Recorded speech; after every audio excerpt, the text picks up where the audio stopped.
They are so quick on the draw in their life. They are very quick on the draw. Digital things make them. They want to do what Superman is doing, what Batman is doing, what Benton is doing. In such children, what wires? Which part of the brain wires? Mostly the prefrontal cortex. So their actions are also all the time jittery, they are on edge.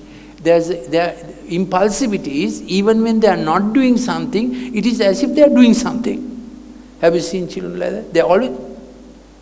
They are always on flight, fight, or fright. Fright is fear and alertness. Flight is running. Fight is ready for a fight with anybody. They pick quarrels by being disobedient. And they are into this unpremeditated anger. They don't know why they're angry. They're nasty. Have you seen children like that? So is this a matter of the heart and spirit or a matter of the brain? I'll repeat my question. Is this an issue of the heart and spirit or issue of the brain? Now the brain is a good servant and a terrible master, just like money. Just like money. When your child is trained to move in the heart, his brain is very useful to express his emotions, joy or sorrow or whatever it is. But when the child didn't get heart from you, he is left with the machine, and he can become quite expert with this. So these little children know digital phones better than you and I do, isn't it? Just before I came, my granddaughter, who's only 3 years and 4 months, we don't have regular television at home. Their home doesn't have, and we don't give them this stuff. But she comes and takes my phone and says, "Papi, I like to draw something to you and send it."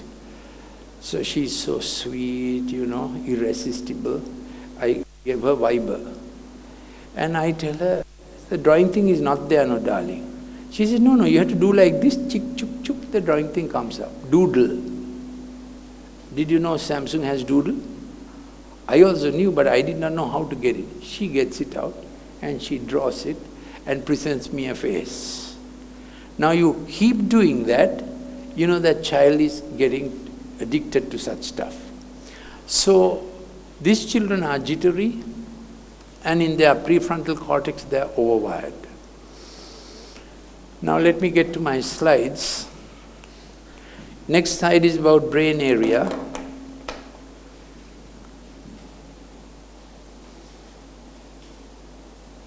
Frontal lobes help us to pay attention to tasks, focus concentration, plan ahead, make good decisions, remember what we have learned, behave appropriately for the situation. So the frontal lobe says, be a gentleman. Prefrontal lobe says, be a Ben 10. Do what you please. Exhibit yourself. So people have found that children who are overwired in the prefrontal cortex feel powerful without sympathy. Feel powerful without sympathy, sense of power. So these cartoons, we think they are emulating the cartoon. That is, we think they are doing what they see. Initially, yes. Are you following me? Do you need a little oxygen for your brain to think? Will you just fan yourself a little and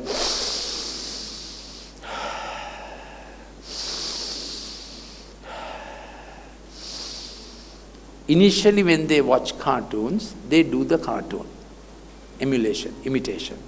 But later, their brain gets wired in the wrong places for hyperactivity, impulse, for fight and fright. They can't help themselves. Are you listening? They are no more emulating. They are driven by that part of their brain that got wired like that. So we have to give our children heart more than brain. Then we'll recover their childhood. will recover a generation of children who have got so self-centered, because that's all what they got in their training. So we have to relearn, retrain, remanage. Frontal lobe is for planned action.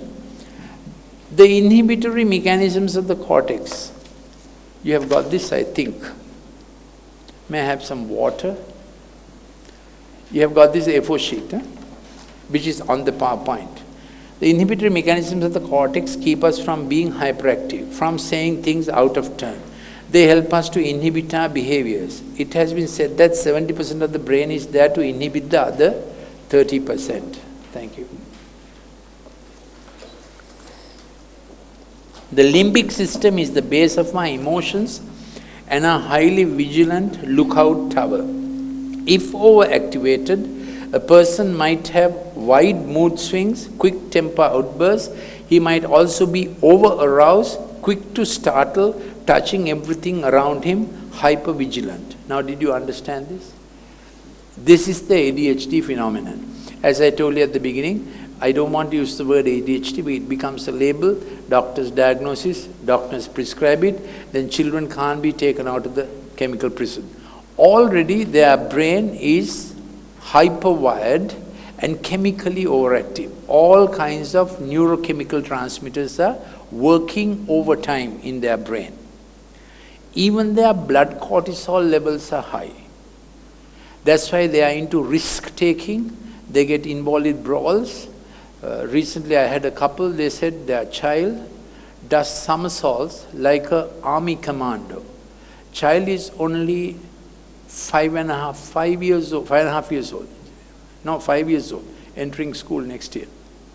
So he does a somersault and he lands on the chair. Then he does a somersault, lands on the table. His compulsive behavior, he can't be stopped. So the father has tied all the chairs together so the chairs won't shift, and some of the chairs he has tied to pillars in the house or to the table. So we gave some, father cried, he said, I hit my child. So I take a long history with them on a Friday evening, and it helps the parents to come through thinking, we will work with our child. Will you say it, we will work with our child? Repeat what I say, we will work with our child. So we want you to take this message home for your children and for your friends. Whatever the child's situation is, we will work with our child. Now you must remember that only problem children have with learning is not ADHD. There are other conditions that make a child to be inattentive in class. Children with dyslexia, that's a visual cortex problem. Children with simple eye defects, children with hearing defects will begin to be inattentive in class. So ADHD is not the only problem. And they have found when children are into too much digital stimulation before sleeping, their sleeping gets disturbed. Then they wake up in the morning as if they didn't have proper sleep. Our sleep has two parts, the part we dream and the part we dream not. You're aware of that, isn't it? That sleep pattern is a God-given design, how much we dream and how much we don't dream. In children and in night owls, this gets disturbed. See, when you work as habitually late into night, past 12 midnight, and wake up in the morning late, your growth hormone system goes wrong, diurnal system goes wrong, cortisol system goes wrong, sleep system goes wrong. So there's a generation of young people who do this habitually, isn't it? And they started in there very young. So digital arousal between 7 in the night and 9 in the night is very counterproductive to healthy sleep. Did you understand that? Yes. So do we say don't give digitals at all? Good if we can say that. So what we say is cartoons not more than 30 minutes a day. Not the same cartoon every day. Certain kinds of cartoons are more addictive, habit-forming, and bad for brain than other kinds of cartoons. Then don't give the same cartoon stuff. Don't buy the same brand. For instance, don't give Ben 10 cartoons, Ben 10 stickers, Ben 10 bottles, Ben 10 t-shirts. Then the child becomes brand loyal, too young. When a young child should be brand loyal to whom? Only to parents. Don't make them brand loyal to anything else, it damages their personality, isn't it? You know, when young people get brand loyal to a jazzy band, how damaging their damaged their personality is when they are 16, 17. Imagine a child getting brand loyal at 6 or 7, how much more affected the child would be. Then we have found by the age of 8, a child who is digitally overexposed begins to tip off. Tip off meaning in heroin addiction, alcohol addiction, other addiction, there's never point of no return, there's a point of difficult return. Did you understand? With children also there's a point of difficult return. Now this is about ADHD, this is not about autism. The two are completely different in pathogenesis. Children, before they tip off with too much digitals, if we get them, we can reverse, relearn, retrain, remanage a little more easily. Next slide, that sometimes the child is affected in the womb. Now they have found that there's a molecule in the brain called prostaglandin E2. This prostaglandin PGE2, the concentration of that molecule is affected by different molecules the mother will receive. Even cosmetics, nail varnish, contraceptives affect the child's fetal brain. So when a child is affected in the fetal brain, the condition is more difficult to reverse than the child who is digitally stimulated after birth. Did you understand that? Then I have to mention this to you. It is not only digital stimulation that alters the child's brain development. Today I saw a couple, the child was 14 months old and the child's teeth were very bad. Teeth were crumbling and causing tooth abscesses. And 8 teeth of the child were pulled out under anesthesia. And we traced the child's present hyperactivity to that bad medical episode. Did you follow what I said? So all children who come with excitability, hyperactivity, only reason is not digital overstimulation. There are other factors. Did you follow that?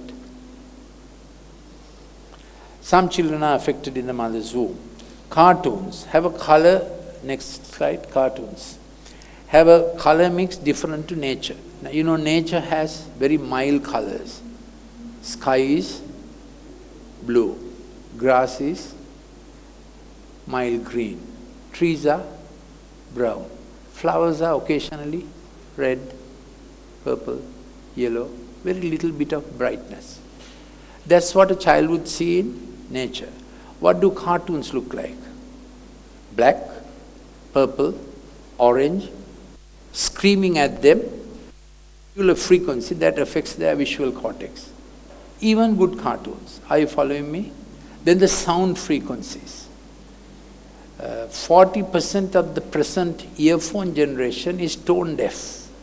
New research. 40% of the earphone generation, you know whom I mean? You know, chaps who are always wired in the ear, there are 40% are tone deaf, but this has gone on and on. Our ear stuff can take so much and no more. Reversing. Next slide. So we have suggested different things, arts, crafts. Now, molding improves handwriting. Did you know that?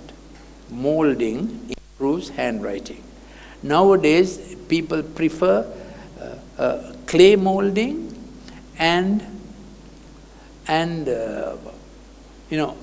flour, paper molding to plasticine, because plasticine, our old-time clay, is too